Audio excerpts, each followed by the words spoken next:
Hello, Alex here, and in this video I want to talk about Flic Film's Aurora 800, an ISO 800 C41 color negative film, and compare it to the other 800 speed films on the market, and try and shed some light on what this stuff probably is. Let's get into it.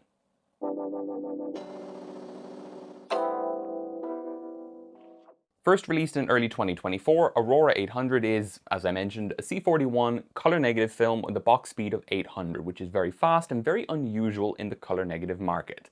Nobody springs up out of nowhere just producing an ISO 800 color film, and Flic Film don't produce their own films. They do convert and finish them though, but they are probably contractually obligated to not disclose their source, which is annoying as a consumer but understandable at an industrial level. This film is definitely not Vision 3500T without the remjet though, that's very clear because when you do that, like Cinestill 800T, you have very pronounced halations which you don't get with this stuff. Some people debate whether it's Portra 800 or the same film as Lomography's Color Negative 800, or whether that film is Portra 800. So in this video I want to sit down and have a look at Kodak's Portra 800, Lomography's Color Negative 800, and the ISO 800 film from a Kodak disposable camera and compare them all to Flic Film's Aurora 800 and try and shed a bit of light on what this stuff may or may not be. Even if it turns out to be the same as the other films, I still think that will be fine because Flic Film products are available more easily in some markets than the likes of Lomography or Kodak products at certain times, and I have a good bit of respect for a lot of the things Flic Film do, especially when it comes to chemical supplies up in Canada. There are a lot of things Flic Film do that I don't like, but we won't be talking about those today. Broadly, there are two camps here. The first is that Aurora 800 is probably Portra 800, but binned to a lower QC standard. That's something that Kodak maybe wouldn't want to trash, but maybe wouldn't want to sell under the Portra name, which is a very high-end, brand as far as they're concerned. Which is not personally where I sit with this whole thing. I personally lean more to the whole, it's probably the same as Lomography 800 and maybe Disposables camp. The Lomography films being broadly considered, but I haven't seen any data to back this, just based on vibes and familiarity with the films from other people, that they're probably derived from the Kodacolor VR line of films, which are like the predecessor to Pro Image 100, would be Lomography's Color Negative 100, for example. But nobody knows for sure if that's actually true. In this video, I want to compare the films both physically and in terms of the scans, so looking at the base and emulsion color both before and after development, and then looking at the scans in terms of contrast, grain, color palette, and exposure latitude. I took each of these films using my standard test scene downstairs, and I bracketed them from +3 to -2, starting at EI 800, so going down to EI 100 and up to EI 3200, and then I developed them all at once in a large tank with the Bellini C41 RA kit. For anyone interested, the full details of how I went about this are on screen now if you want to pause and have a look. And I do want to say that, as always, this is a practical assessment based on looking at the negatives and looking at the scans, and your opinions may differ, but this is not based on any densitometric or sensitometric data. A practical assessment is good enough for Ilford, so it's good enough for me. The base and emulsion colors are almost exactly the same, though the undeveloped Portra 400 base is maybe a fraction less opaque than the others. If that isn't just a one-off with differences in age between the rolls, it's very, very subtle, and I wouldn't be surprised if you can't see it on camera. After development though, the negative density is somewhat similar across most of the board, with the exception of the Lomo 800 film, which appears a little bit thinner both in the emulsion and in the base itself. So we're talking about both a lower D-min and a lower D-max in this case. And then the Portra 800 negs are actually slightly denser across the board than all the others, which is our first telltale sign that Portra 800 is probably different to the other three, even if those other three are not the same as each other. The scans are all quite warm across the board. The Lomo 800 is darker, of course, because of the difference in density, so if I brighten that up, then I'd say that the Lomo 800 is the warmest, followed by the Aurora 800 and GT 800, which are similar, and then the Portra 800, which is a bit cooler and noticeably tinted more towards green than the other three, most visible in the whiteboard itself.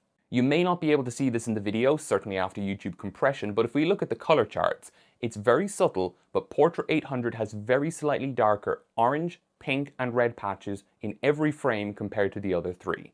On my screen, I have to flick back and forth to see the difference, but when I do it, I see Portra having slightly reduced contrast with slightly darker whites and slightly brighter blacks. That slightly lower contrast is what you would expect from a Portra film. That is one of the characteristics of the Portra line, and it is just another thing that suggests that it is different from the other three.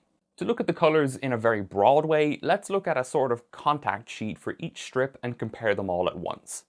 Flicking back and forth between Aurora 800 and Portra 800, the Portra is definitely greener whether you're underexposing or overexposing. And you can also see how Portra handles overexposure better, being darker and much less washed out in the darker greys and blacks, even when overexposed 3 full stops. Portra 800 also seems to tolerate underexposure better, with slightly better retention of fine detail too when underexposing.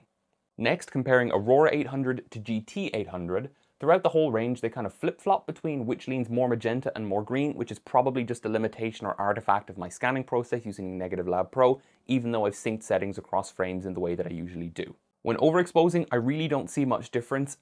There is a slight difference in tint, but that can be corrected in a tenth of a second.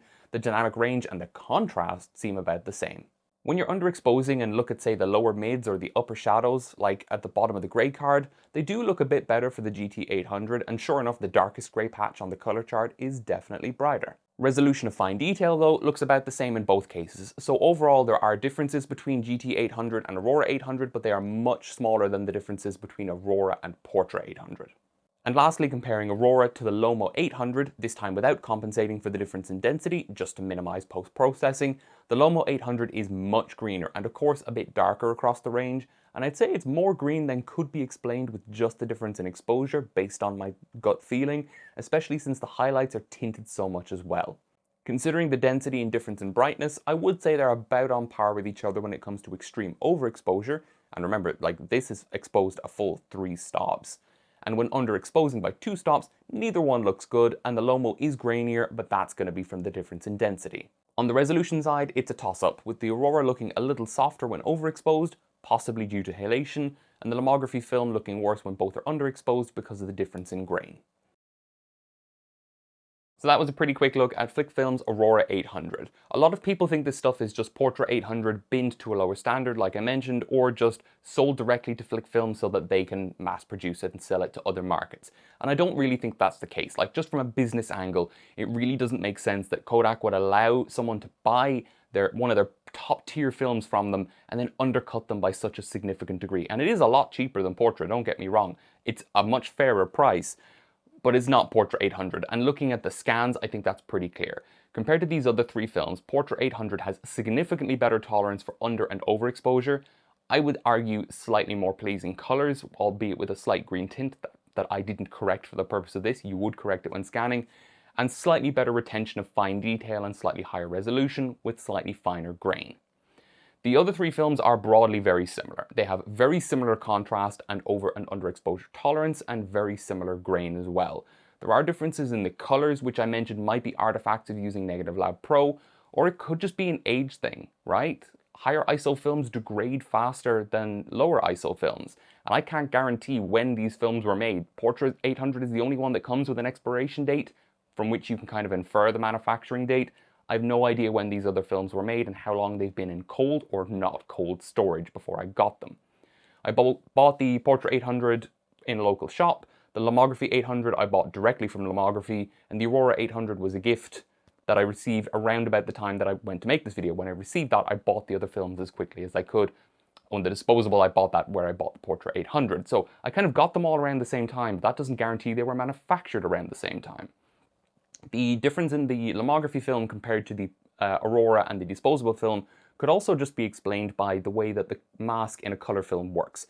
I don't want to talk about it in too much depth chemically here. The orange mask of a color negative film is a result of the development process, and the nature of that mask is to compensate for the imperfections in the dye couplers that are used in color negative film, because each color layer, each final dye, cyan, magenta, and yellow, has to be formed from CD4, color developing agent 4, from the C41 process. And that limits the range of chemical structures that you can use for your dye couplers, and that means their absorbent spectra have imperfections and weaknesses that must be compensated for, and the masks are used for that. And the nature and exact structure of dye couplers, as well as the mask itself, does evolve over time with films. I have seen other films change. I spoke about P30 before. That film has changed, but they still call it P30.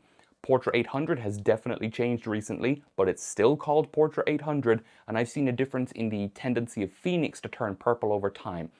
Manufacturers do slowly tweak and refine their emulsion designs and the base material designs for their films, even if it doesn't necessarily involve or necessitate a new name for the product, which might, to a consumer imply a much more significant change. But whether it's to make manufacturing simpler or due to availability of starting materials, these changes do happen, and I think that's the most likely explanation for the differences between the Lomo 800, the Aurora 800, and the GT 800 that I took from the disposable camera. I can't prove that, and I don't have a smoking gun, but if you consider the main things, the contrast and the grain, those films are very, very similar, very nearly identical.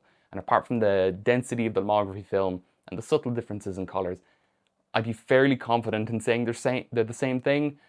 And just like Occam's razor, it makes sense that Kodak are not producing 4 distinct ISO 800 C41 emulsions and only selling you one of them. That's probably not happening. What's most likely is they have Portra 800 to sell to consumers, and they have another lower spec emulsion that they will sell to you in disposable cameras, or to Flic Film, or to lomography, who will then cut it down, load it into canisters, and sell it from there. That would explain why so many people find lomography's color negative 800 to be similar to the old Kodacolor VR 100, because in theory it's the same emulsion or a newer derivative of it. There's no proof for that, but I'm fairly confident in saying that, Aurora 800 is definitely not Portra 800, and it's almost definitely the same thing as the other two films. And to be honest, although there are differences, they're not bad films by any means. I would happily pay the price of lomography's color negative 800 over Portra 800. It is ridiculous, the price of Portra 800 at the moment. So buying the Lomo film, for me, being in Europe, is definitely the move. And if you're in a region where Aurora 800 is the cheaper option, I would have no qualms about buying this stuff and shooting it instead. But that's all I have to say for this video. So stay safe, and bye-bye for now. If you don't already, follow me on Instagram at Shaka1277 for new pictures every day. If you liked this video and enjoy what I do on the channel, please consider subscribing or checking out my Patreon, where the tiers start at just €1 per month.